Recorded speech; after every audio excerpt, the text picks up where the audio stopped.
For joining me in day 189 of the income stream. Today, we're going to be talking about how to market your book. So really excited about that. Please know that I'm on a different computer right now. I had a catastrophic failure on my MacBook Pro. The LCD screen cracked. It completely went blank. And already I can hear some beeps coming in from the chat. Let me see if I can remove that. Play app sounds. Okay, cool. Well, that was easy. Hey, everybody, welcome in. Thank you. And so I'm on my second laptop, a smaller one, less powerful. And if it happens to give us some trouble, we'll have to make some adjustments. But hey, this is what we do as entrepreneurs and business owners. We adjust. We have a plan. Sometimes it doesn't go according to plan. We change things and we keep going. Anyway, we just roll with the punches, right? So chat, let me know really quick if you can hear me okay, you can see me okay. Hopefully the second screen works okay. I did set up just like a quick little live streaming setup on the second computer with Ecamm, which is what I'm using right now. But yeah, Justin says, why are you punching your screen? Exactly. I don't know. Crackbook Pro. Yo, I feel like we're playing some brand standing right now, Bernard. Well done. Hopefully it is working okay. Well, I'm going to keep going. But thank you again so much for being here. Today we're talking about book marketing. This entire week, we've been talking about books. In fact, on Monday, we talked about the benefits of writing a book and all the different kinds of things, from income to authority building to the connections and relationships that it can build for you. Yesterday, we talked specifically about the writing process and taking all these ideas and how to sort of outline this book and put it onto a beautiful outline that allows us to pick and choose the different parts that we want to write. You might remember I talked about yesterday about the fact that we don't have to write the book from the beginning. And it was when I started treating those individual chapters like individual blog posts that I actually was able to put the blinders on, keep moving forward with writing the book, and actually finally finish it.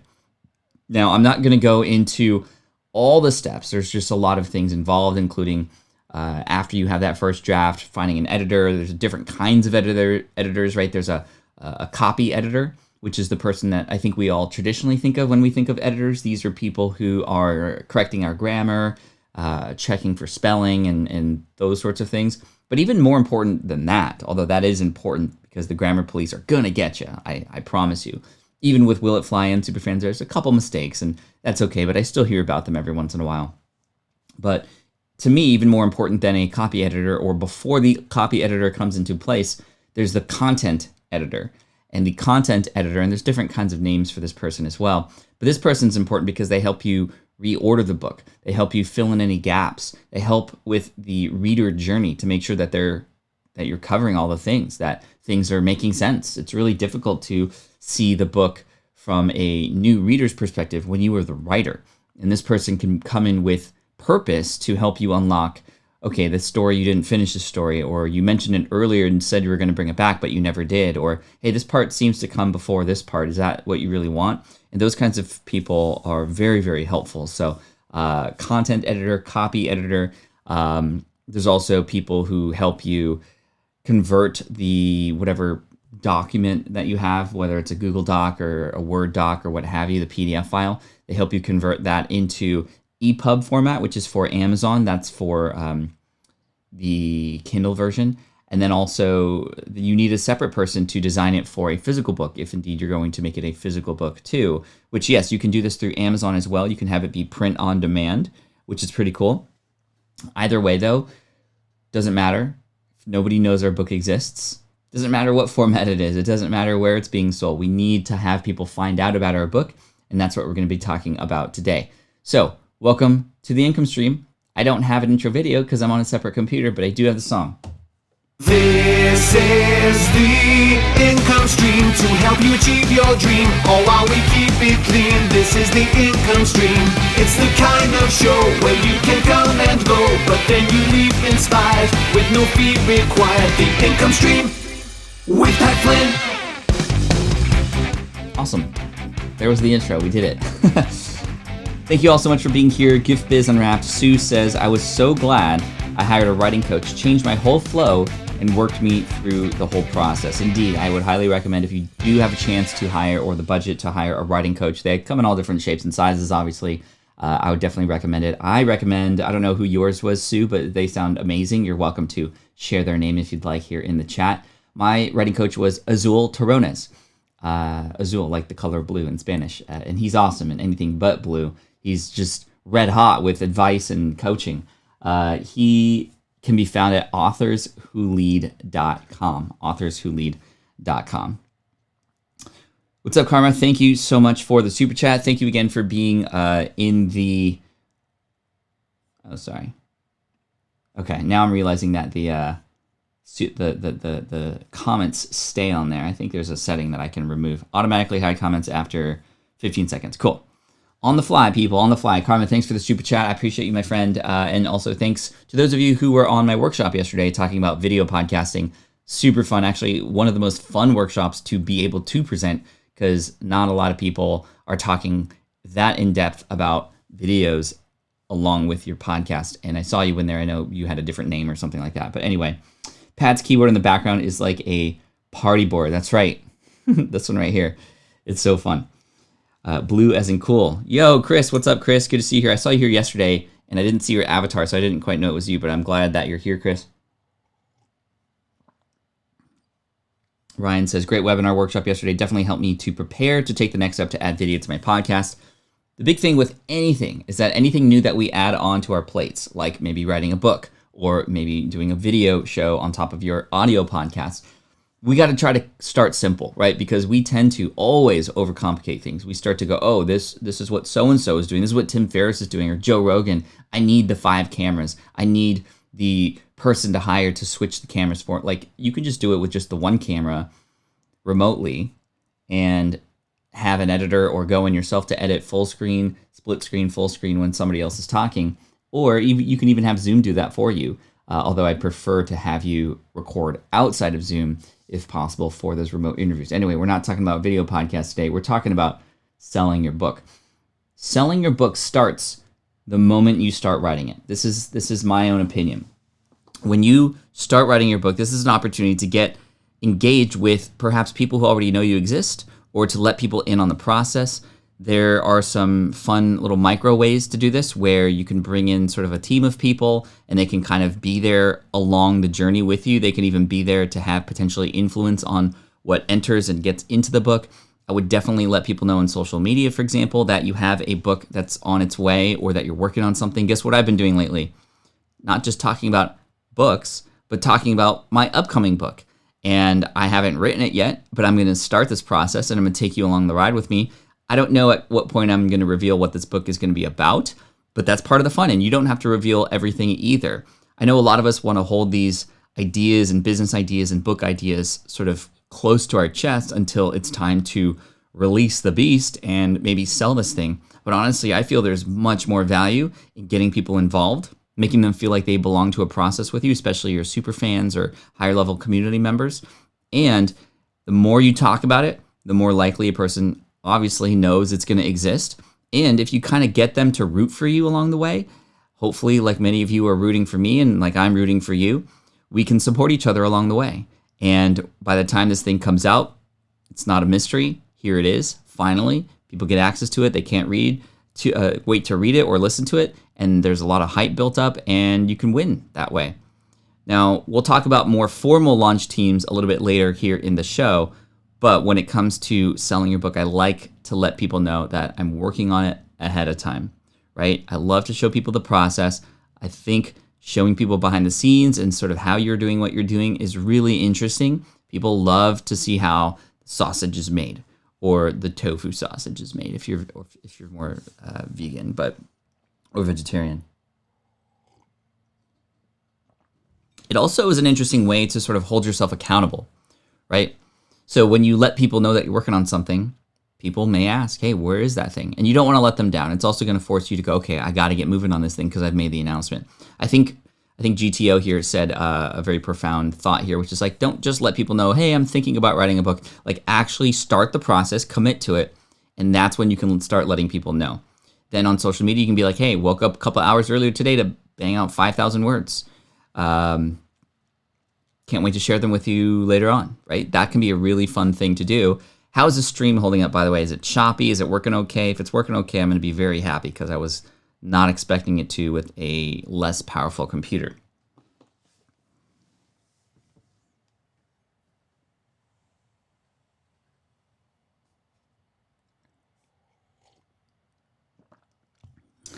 Margaret says, you should sprinkle hints here and there and have Team Flynn guess what it is.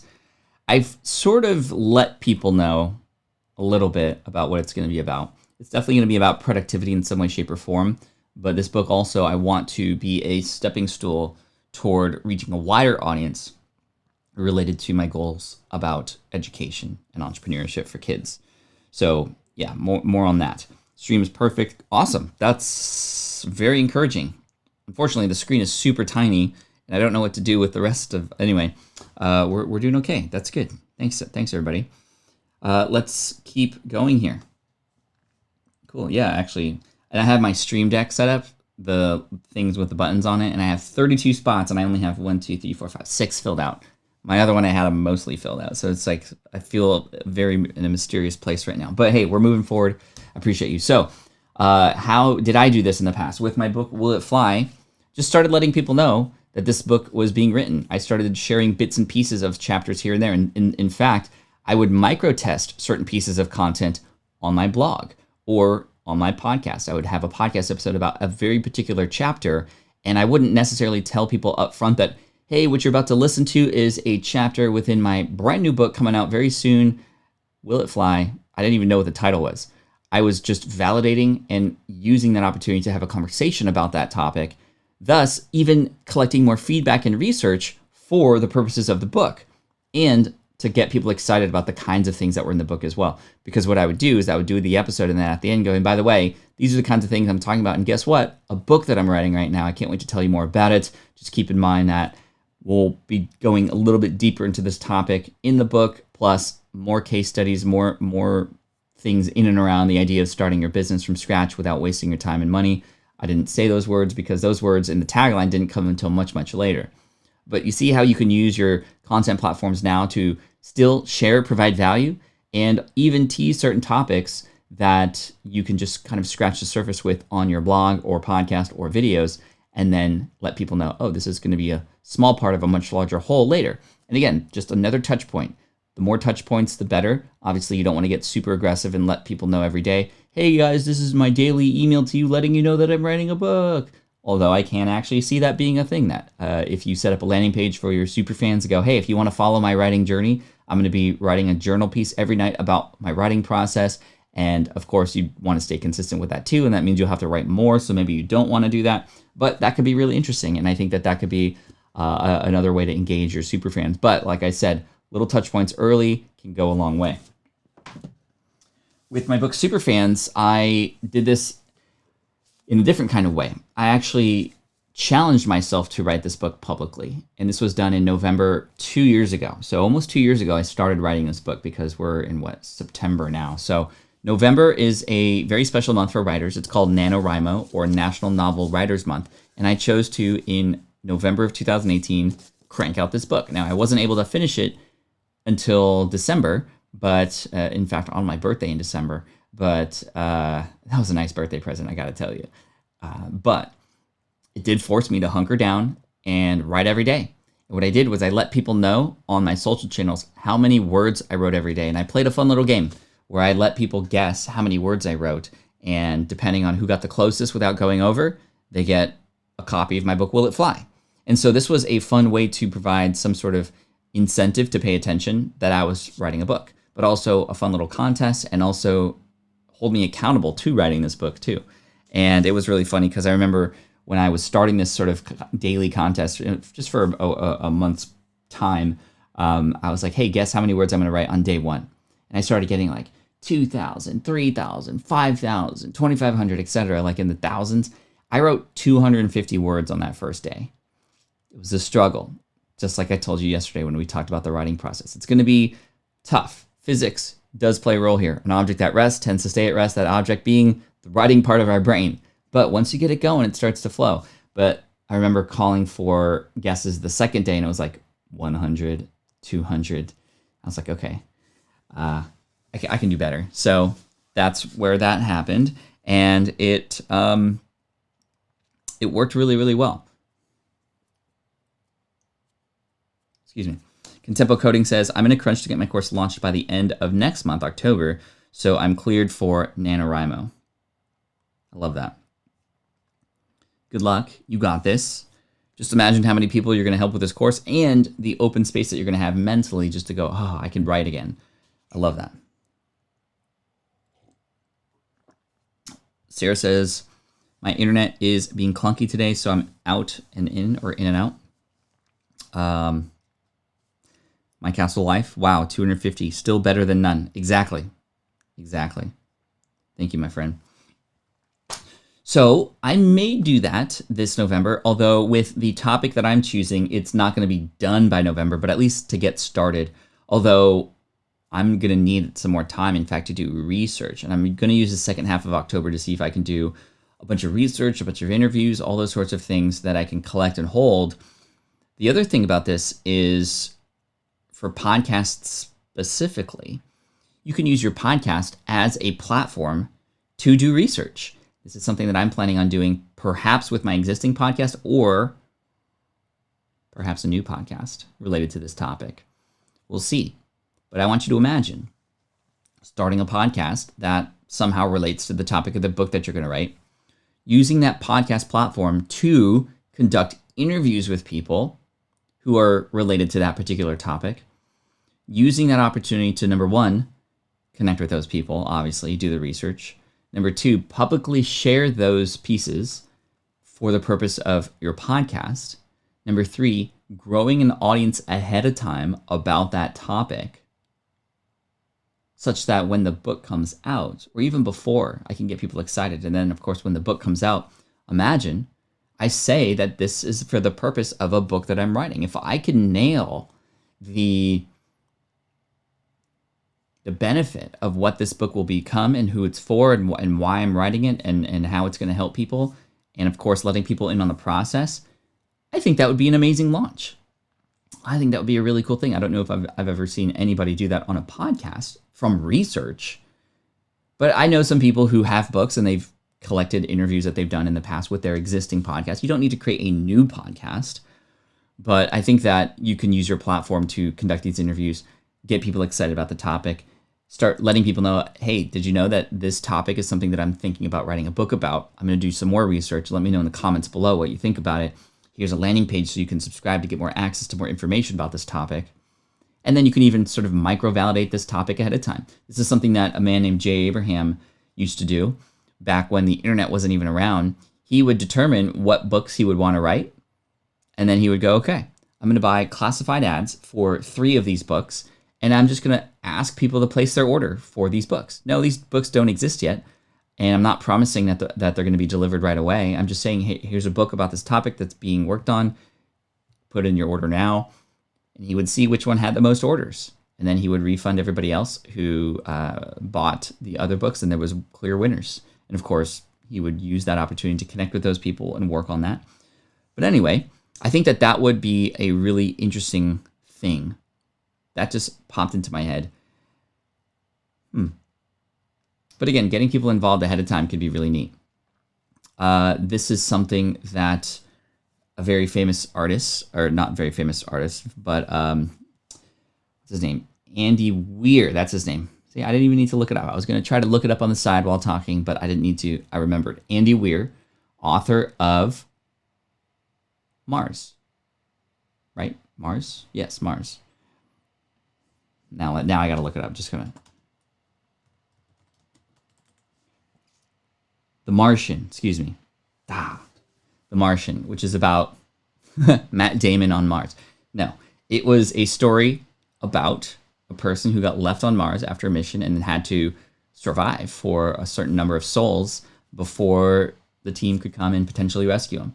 Anyway, this was turned into a movie with Matt Damon.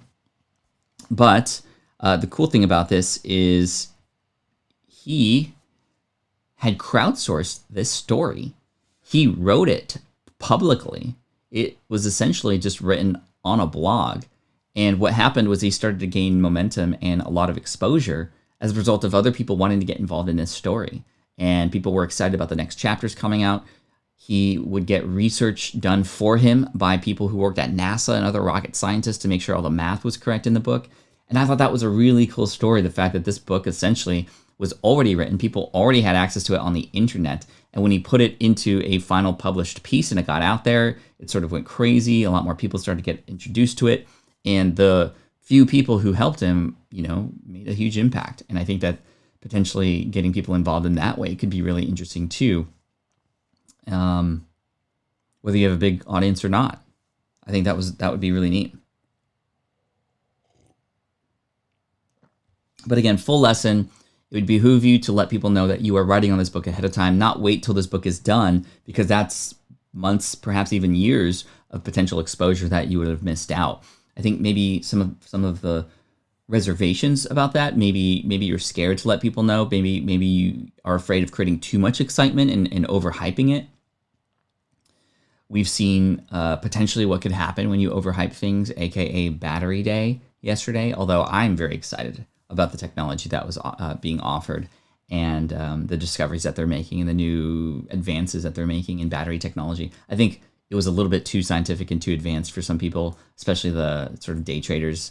And we're seeing that in the stock market, but I'm a long-term holder of Tesla, so it doesn't really matter to me. In fact, I think that now the stock is on sale at a discounted price. But anyway, I'm not here to offer stock advice. I'm just me. That's my own opinion. I'm not here. Don't to give you stock advice. Anyway, let's keep going. How might we be able to continue to market this thing? Now, another way that I like to get people involved in the process is to help them get involved in the process of the creative. So if you have book cover examples, share those book cover examples, crowdsource their thoughts on which ones seem to be most striking. I did this for both my books, Will It Fly and Superfans. Will It Fly, I remember sharing, I wonder if I could dig that up in my email. It might be interesting to go back in time and find that. Let's see, how might I find that? Let's see, Will It Fly book cover options. See if I can find it on Google really quick. I don't know if I'm going to be able to find that. But there were, let's see, maybe if I put in my name too. I see Will It Fly on Amazon. I'm going to put in my website name too. I see only the one cover. I'm looking for a graphic where I put 5 or 6 different versions of the cover that we had designed, where I was collecting feedback on them. And it's just a really fun thing to see. Okay, which cover do you think works better? Which cover do you think you would prefer? Let's try the website.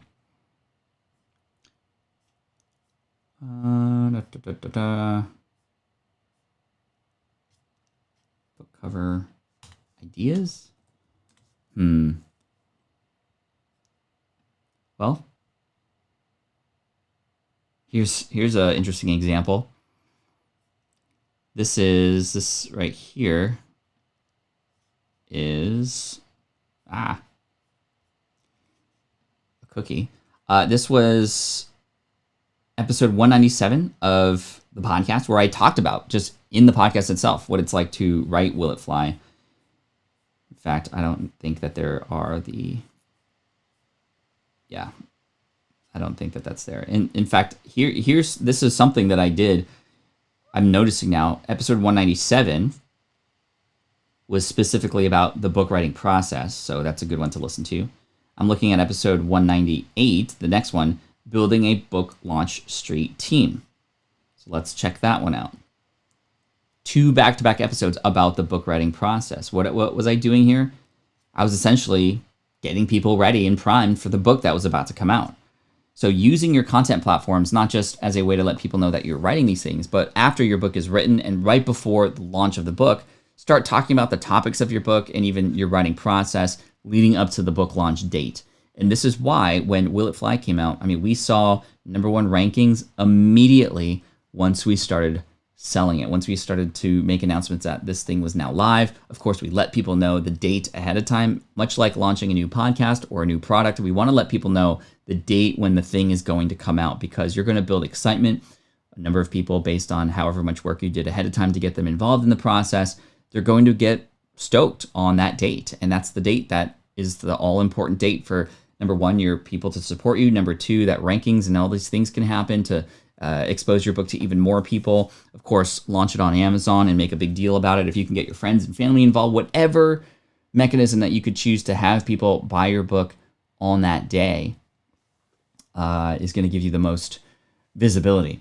Because the way rankings work on Amazon is very similar to how they work on podcasts in Apple. It's based on velocity. So you have the ability to outrank other books that have already existed for a long time if you have more people within a couple hours period purchase a book at that time. So you can shoot up to the rankings really, really high in that way if you make a big deal about this and make an event about it. If you wanted to run a contest on that day or have people submit their receipt to get access to a bonus or anything like that, anybody who purchases on this day, send me your receipt. I'll register you for a webinar where we can chat together about this topic and celebrate, etc. Like, those are all fun ideas that you can do to, like Chris here says, prime the pump, baby.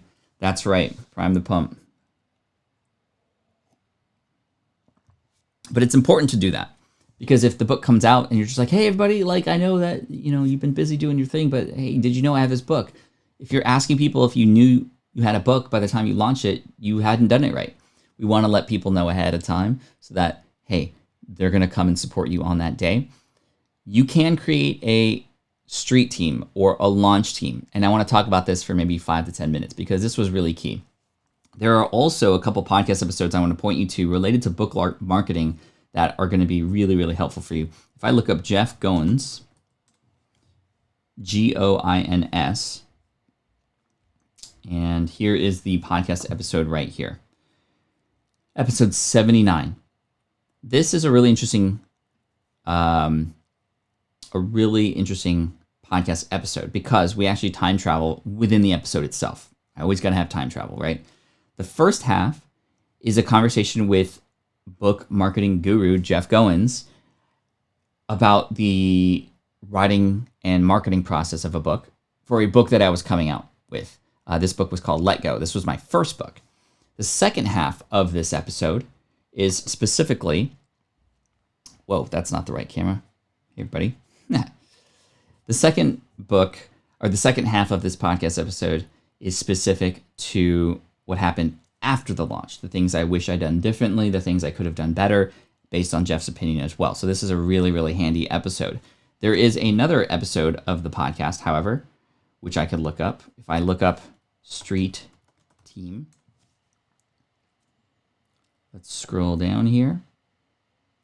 This is 198, the one that I was just showing you earlier. So this is where we talk with Daniel Decker, who manages street teams or launch teams for products and books. We hired Daniel to help us manage the street team. You don't have to hire somebody to do this, but you can do this on your own. But it helped to have somebody who knew what they were doing in there, and we wanted to explode this launch with Will It Fly. So GTO says it's like a book raid. I love that analogy. A raid of people who are like, yo, everybody, check this out, and just a bunch of noise about that book during the launch process. You want to get a book launch team started about a month to a month and a half, at least, prior to when the book comes out. I would say no more than 3 months, though, if it's a formalized street team like this, because if you go beyond 3 months, you get people excited, you get people sort of ready to promote it, and it's like 3 months is a long time. You kind of have to re-engage, re-initiate, and re-excite those people. So I would say a month to a month and a half ahead of time. You let people know that you're building this launch team, like just be very explicit with it, and let them know that there is going to be this community of people who are going to help support this book when it comes out. And in exchange, they, number one, get some access to you to ask questions about the book and just kind of talk about the book topic in general ahead of time. So there's benefit there for them, definitely. Number two, they're going to get early access to read parts of the book, or you can even give them the full manuscript ahead of time, just in a PDF format, such that they'll be able to get access to the book ahead of time. That's benefit too, especially for your super fans. Number three, you can have them help make decisions about the book in terms of certain ad copies, certain images that you might use on social, get them involved in the process. That could be really neat. And number four, in exchange for all that, they're going to, number one, potentially buy the book. You never want to force people to buy the book, but in many cases, these people will at least get the electronic version of the book to support you when this comes out. Number two, they're going to help you leave a review, and hopefully they would purchase because you want those Amazon verified reviews. I would also see if you can manage to spread these reviews out, because if they all start suddenly popping in on day one, it's going to trigger potentially Amazon to go, whoa, whoa, whoa, what's going on here? And they might start denying certain reviews coming in. So you want it to happen a little bit more naturally. You could potentially plan, hey, everybody with, the last names starting from A to F, if you could leave your review on this day, that'd be great. G to Q on this date, and R to Z on this date or this week. That could really, really help, because it could space it out. Amazon's definitely cracking down, because a lot of people buy these reviews, and that's unfortunate. I think GTO mentioned earlier that that his Amazon review, or somebody's Amazon review, got denied because they mentioned something, which is kind of unfortunate, but it happens. Amazon likes to crack down. But anyway, thank you all for those things. Everybody who has left a review, I appreciate you. Gift Biz Unwrapped says, Pat, remember when you had us all go ask for your book in the bookstores to get on the shelves? That was so smart. Yeah, that was a fun experiment. This happened after the launch. Because Will It Fly was a self-published book, I didn't have the connections or the relationships to get into Barnes & Noble, but it was always a goal of mine to do that. And I was like, you know what? Like, wouldn't it be crazy if we can just kind of force that to happen? I heard of a man named James Altucher who did a reverse, what did he call it? Reverse shoplifting. He actually put his book in bookstores. This was an interesting story. I don't know if it's true, but if it is, that's pretty awesome. But I also don't recommend it either, because I don't know if reverse shoplifting is illegal.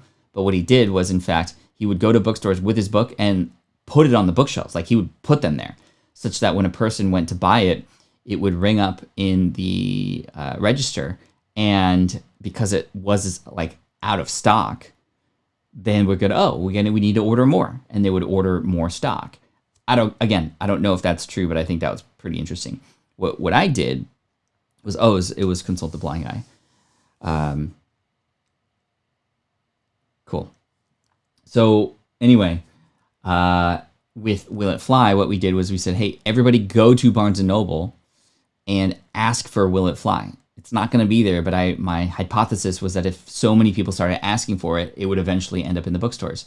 And lo and behold, after a couple months, I went to a Barnes & Noble in Mission Valley, California, and there it was. Will It Fly was on the bookshelves. And I was able to record the moment that my kids saw that book, and they were super stoked. I cried. It was a fun experience. I actually went to the customer service area, told them it was my book. They checked my ID. They said, okay, cool. And they put that little sticker that said autographed book after I signed it.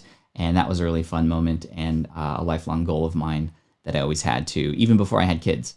The goal is to one day walk with my kids into a bookstore and show them that they could do it too, right? Like, anybody can do, like, I never thought I could write a book. And then here I am with my kids in the bookstore, which is pretty cool.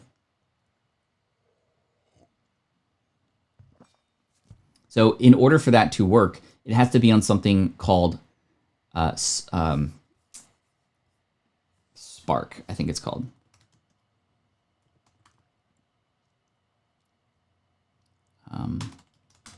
Spark, I think, is it? No, not Spark series. Let's see,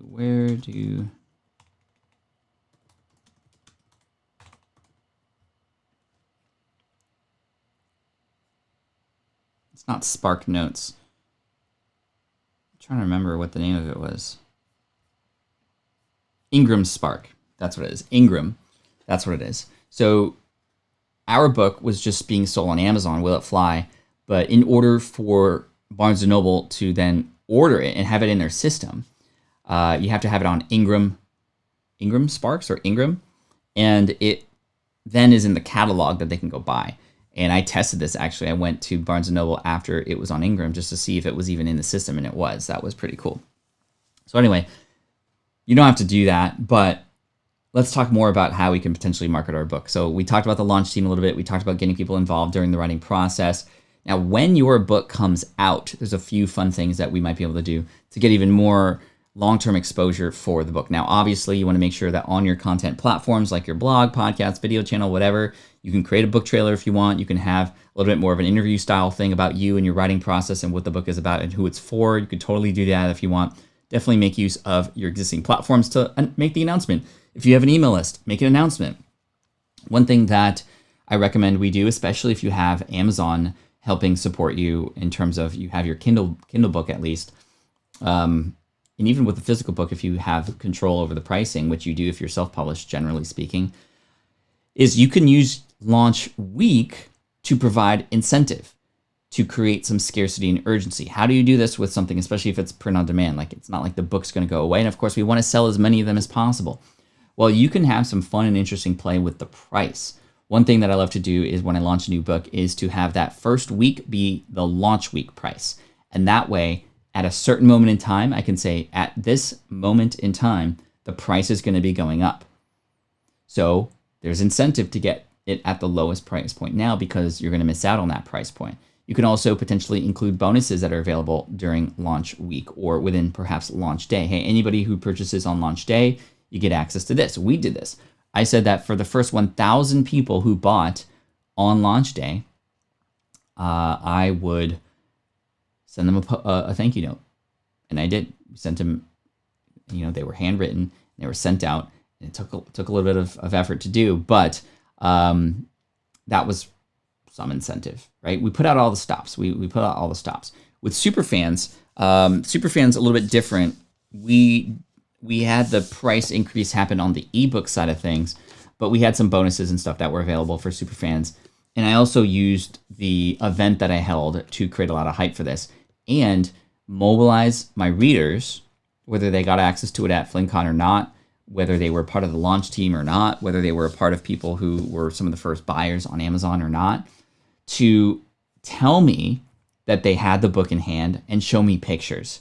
And when you can do this, it provides even more social proof to new people who are like, oh, other people are reading this book. Well, I guess I'll read this book too, right? When people see other people doing things, we live in that sort of, that's human nature. We want to do what the other group's members are doing, right?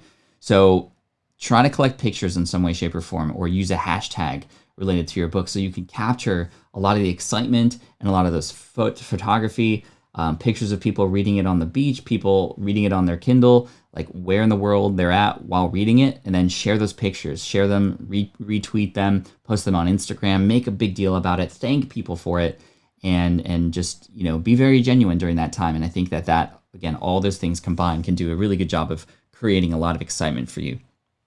Asma here is asking about audiobook. So audiobooks are interesting because if you remember from yesterday, and I shared my income report from Will It Fly after years of writing it, the audiobook provided more income than the ebook and physical book combined, which is pretty amazing. But the audiobook is definitely something a little bit different. Tomorrow, in fact, I'm going to be talking about audiobooks specifically. So I'm not going to be talking about this, but I'm going to go through the process of how it was done, where you could submit your book to get into Audible, what the requirements are, all those sorts of things. But there's definitely a lot of money involved in the audiobook for sure. There's less competition there, number one, but more so, there's a lot of people who are listening to books nowadays and the commissions are higher, as well as there's a bounty, meaning if you can get people to subscribe to Audible and they download your book first and they go through your link, you're going to get a $50 bounty. I think it's still $50. But you can get, for brand new listeners, $50 plus your commission for the books and maybe $60, even $70 perhaps from one person. That's kind of crazy. So we're going to do that tomorrow. We're going to talk about audiobooks tomorrow, a plan for audiobooks. Once your audiobook is up on Audible, it will automatically find and connect to the proper Amazon book typically. And there's a separate set of rankings there. There's some special things that I like to do within the audiobook itself so that I can potentially even get people who got the physical or the ebook copy to want to go and check out the Audible version. So yes. Woo. Do you do a lot of book signings, live, bookstores, or at events? Well, number one, having signed books is another great bonus, right? People love getting signed books from the author. For example, I think I've given away a number of copies of books. This is a signed copy of Will It Fly. Bam. In gold, by the way. I like the gold. Get a gold Sharpie or a silver Sharpie. Black is fine too, or any colors. There's a whole bunch of colors of Sharpies. I went to an art store and there was like a pack of 100 Sharpies and they were all different colors. I didn't even know that was a thing.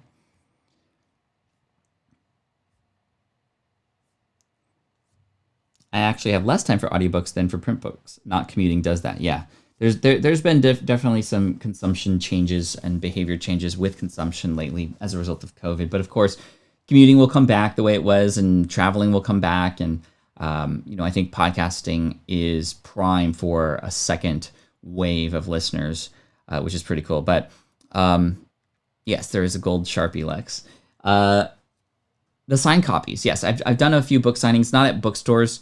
You have to coordinate with the bookstore in order to do that, and it's much easier if you are a traditionally published book because they can provide support for that versus if you're self-published. I heard of, and this is another story or myth that I've heard, I'm not quite sure if it's true, but it would be legendary if it was, and it was an author who was self-published who was like, you know what? I'm just going to let all my fans and friends and family know that I'm going to be signing books on this date at this Barnes & Noble. Barnes & Noble doesn't hold my book, but I'm going to go in with a number of books and just bring a bunch of people in anyway.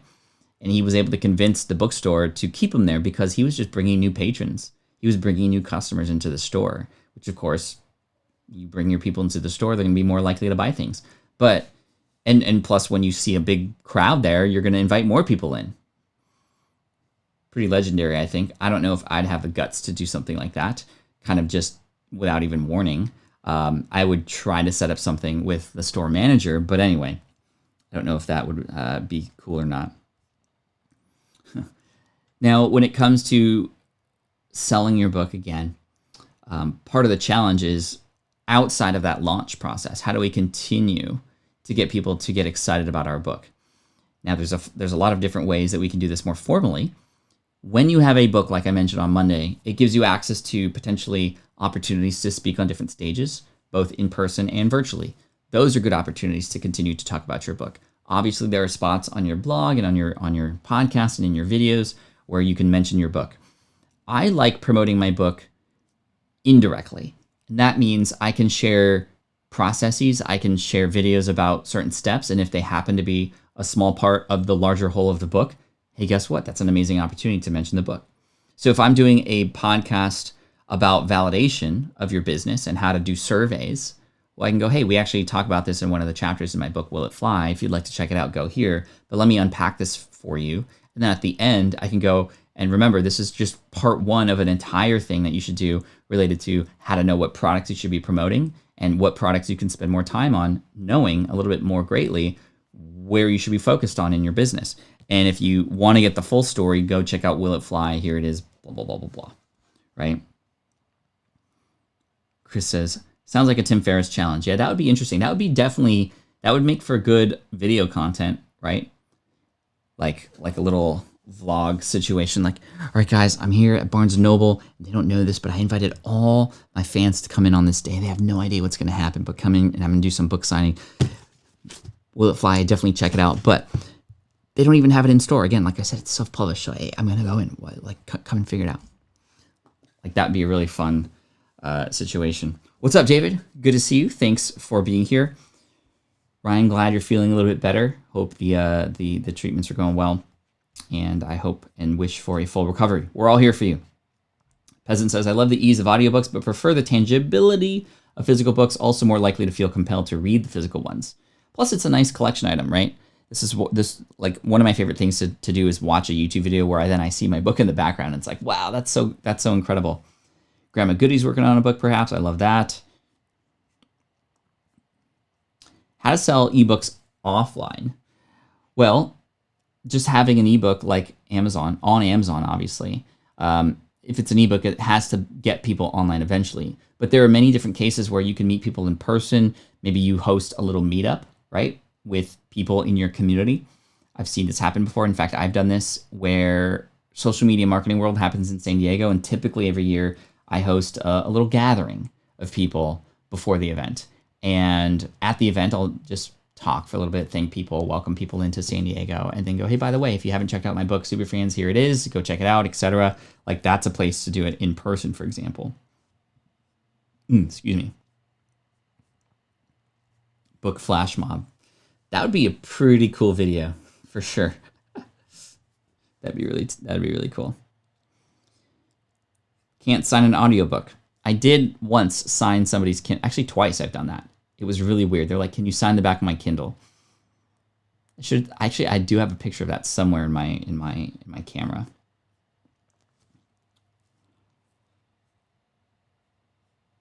But yes, holding the book is cool. The cool thing about an ebook is that if anything needs to change, it's just really easy to change, right? Now, if you are promoting your physical book through Amazon and it's created by Amazon, it's actually just as simple to make changes because it's print on demand. You change something, they print out the new version, you're good to go. Katricia says, thank you for these ideas. My book about my journey to obtaining a breast cancer diagnosis will launch next month. Awesome. Well, good luck on the book. Katricia, let us know how it goes, and hopefully these ideas help you. Again, over time, your book needs to continue to sort of like get people excited. And there are some moments also where I've done some presentations for smaller groups, not like big conferences, but maybe a team of 10 people for a business, and I work a deal with the employer to go, hey, if you buy a copy of the book for every person in your office, I'll come in and do a presentation for you. And they actually have budgets for those sorts of things, which is really interesting. I've done that too. I had one person essentially hire me, and my fee was buying 100 of my books, which is pretty cool. Now, those don't count for Amazon, obviously, although you can make it work and potentially work out a deal where they kind of can have every individual buy the book get reimbursed, in which case now they count for rankings, and that's obviously something that would be really awesome if that was able to happen. But anyway, Anna says, Pat, thank you for offering your time and resources every day since lockdowns began. How much time do you spend preparing for these videos? I spend a little bit of time, honestly, about 10 to 15 minutes of really focused, okay, what's the transformation I want within this live stream? What kinds of stories can I tell? What kinds of tips can I give? I do have post notes related to all these things usually, or notes in my phone that then just guide me through the conversation. But a lot of it happens naturally. And of course, the more you do this, the better you get at it. And I'm thankful that I've had the opportunity and thankful that you continue to show up every day for me. It motivates me to continue to get better, which then I can get better for you, motivates you hopefully, and we can just have this amazing feedback loop and go from there. But chat, we're going to go for about 5 more minutes. We're going to end a little bit early. I have a call coming up at the half-hour mark. And again, I'm just very, very thankful that the technology worked out today because I'm actually on a brand new, I'm actually on an old computer. My LCD screen cracked on this guy. Man, it's just terrible. See if I can show you. Yeah, this is what it looks like right now.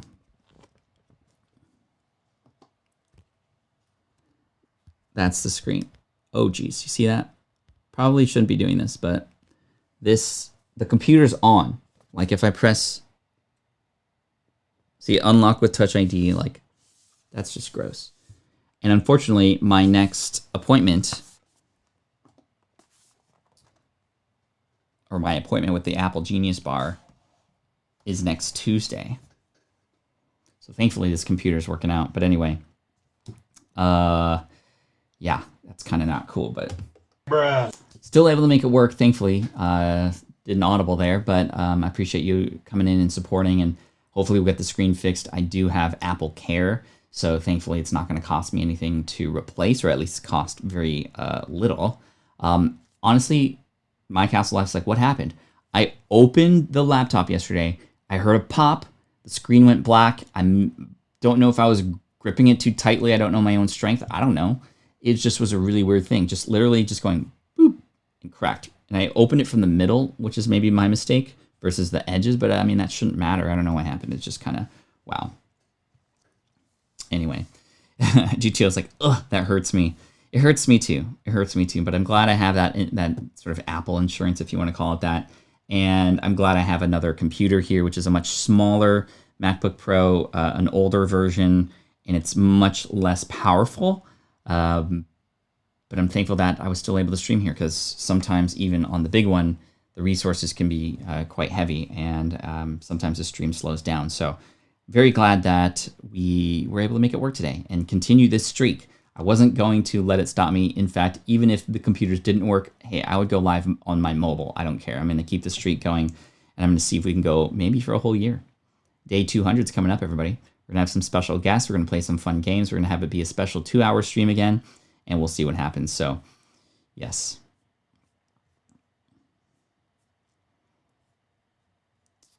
Carmen says, I'm waiting for the new MacBook Pros with the Apple chips instead of Intel in them before I get another one. That's coming out soon, right? They announced. Did they not announce that at their keynote recently? Karma, what's the timeline on that? I'm curious. I do have things backed up. Most of my things are on Dropbox anyway, or at least most of my more important things. And again, thank you again for Castle Life. It's like my 2012 MacBook Pro is still kicking strong. Dude, way to take care. Love it. Thank you, Shanley. I appreciate you. Yeah. So anyway, to wrap things up for the next 3 minutes here before I have to bounce for a call, book marketing.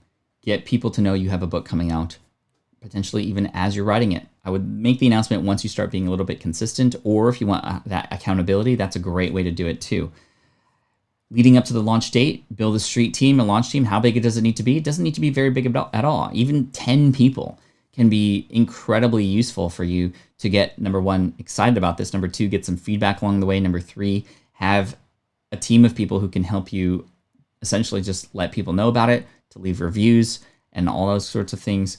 Number four, after you launch, or make a big deal out of your launch, of course, and make sure that week you stack as many purchases as possible on Amazon and on all the different places. Utilize your blog, your YouTube channel, your podcasts, whichever ones you have. Create content ahead of time that can be posted during those weeks. That, number one, provide value, but also let people know those books exist. Obviously, mentioning on social, getting people to share that they got the book, what their favorite parts are, etc. Retweet those, share those. People love to see that other people are reading the same books, and they can get excited about that. It also shows proof.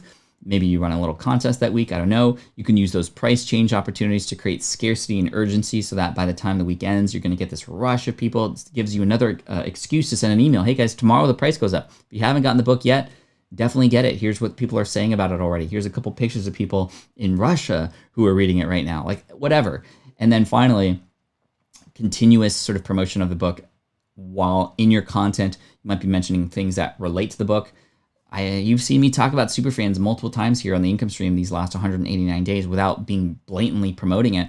I just sort of side mention it. Right now, of course, this week I'm talking about books in general, so I definitely did see a bump in sales this week. Thank you so much. Definitely saw a bump in reviews as well. We're approaching 1,000 reviews for Will It Fly, which is really cool. And yeah. So to finish up, I'll answer this question from David here. I don't use the free plus shipping approach.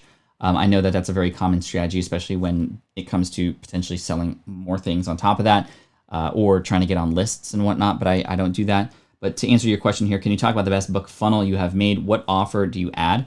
Well, really, it is the launch offer, meaning, getting the book on week one to get access to, number one, a bonus, having the first 1,000 or so people send me an email, or having some mechanism to track that, maybe using Typeform or something, and you can track what number they are.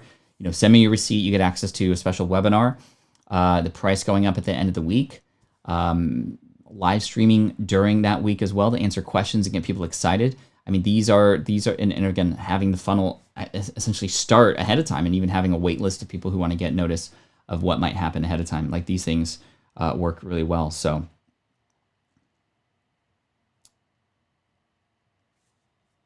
Seriously, Pat, check out Apple Podcasts on your laptop. It's fine on mobile for some. The artwork is wrong. It's artwork for Bring Me to Life podcasts. Thank you, Peter. I'll definitely check that out. But hey, everybody, thank you so much for coming in today. I appreciate you. I got to go and get ready for another call very soon. But thank you so much. And I'm just going to copy this and send it to my team. Cool. Thanks, everybody. Appreciate you. And I'll see you tomorrow. Just let me check the schedule to make sure we're all good. Tomorrow will be good for 9 o'clock. We'll be good for 9 o'clock tomorrow. So 9 o'clock a.m. Pacific, noon Eastern will be tomorrow. So we're on our regular time again tomorrow. So hey, everybody, thanks so much. I appreciate you. We're going to wrap up book week with Audible books, and we'll go from there. GTO says it looks okay on my laptop. Thanks for checking, everybody. I'm going to go check myself and have my team check on it too. Peace out. Thanks so much. And as always, Team Flynn for the win. This is the income stream to help you achieve your dream. All while we keep it clean. This is the income stream. It's the kind of show where you can come and go, but then you leave inspired with no fee required. The income stream with Pat Flynn. Thanks again for coming in, everybody. Today was kind of a wacky day with the new setup, but hey, I think we went pretty smoothly, and I have you to thank for that. Thanks for coming in. I'll see you tomorrow, where we're going to wrap up with Audible and audiobooks, selling them, creating them, all that stuff. So take care. Thanks so much. Peace out. Bruh.